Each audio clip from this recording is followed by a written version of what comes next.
আজকে 3 দিন হলো আমাদের অনশনের ধর্নার।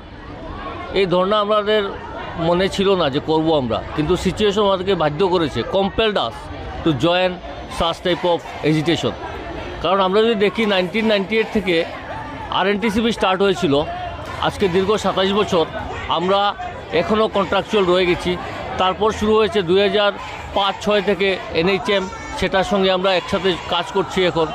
কিন্তু আজকে দীর্ঘ এত বছর হলো, প্রায় 18-19 বছর, এদিকে 27 বছর ধরে আমি কন্ট্রাকচুয়াল সার্ভিস আমরা করে যাচ্ছি।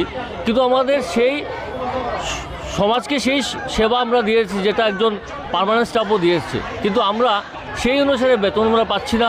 তো এটা আমাদের আবেদন যে আমাদের সমহারে সমকাজে সমবেতন যাতে আমরা পাই।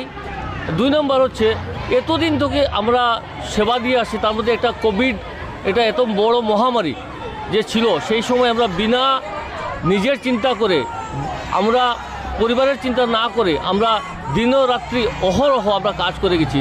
কিন্তু আমরা সেই ধরনের কোনো ধরনের আমাদের গভর্নমেন্ট থেকে কোনো সুযোগ সুবিধা এখনও পাই নাই। তো আমাদের মেইন 3টাই দাবি ইম্পর্টেন্ট, যে হয় আমাদেরকে পার্মানেন্ট করে নেওয়া, না হলে 7 পে কমিশন অনুসারে যে বেতন দেয় সেইটা দেওয়া, এবং 3 নম্বর হচ্ছে যেগুলো সুযোগ সুবিধা গভর্নমেন্ট অন্যান্য কর্মীকে দেয় সেটা যেহেতু আমরা পাই। এইটাই আমাদের বিনম্র অনুরোধ আমাদের মহামান্য মুখ্যমন্ত্রী, আমাদের স্বাস্থ্যমন্ত্রীর প্রতি। আজকে এটা 3 দিন। হ্যালো, না আজকে আমাদের শেষ, হ্যাঁ। কিন্তু যদি আমাদেরকে সেইভাবে গভর্নমেন্ট আমাদেরকে ন্যায্য দাবিটা আমাদের না মেনে নেয়, তো ভবিষ্যৎ পরিকল্পনা আমরা চিন্তা করব, যাতে আমরা আরও এটা কঠোর, এখনও আমরা ইমার্জেন্সি সার্ভিস দিয়ে যাচ্ছি, হয়তো নেক্সট এটাও বন্ধ করতে পারবো আমরা।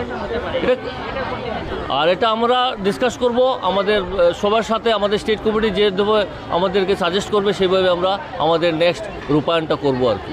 ধন্যবাদ। আমার নাম হিমেন্দ্র নাথ।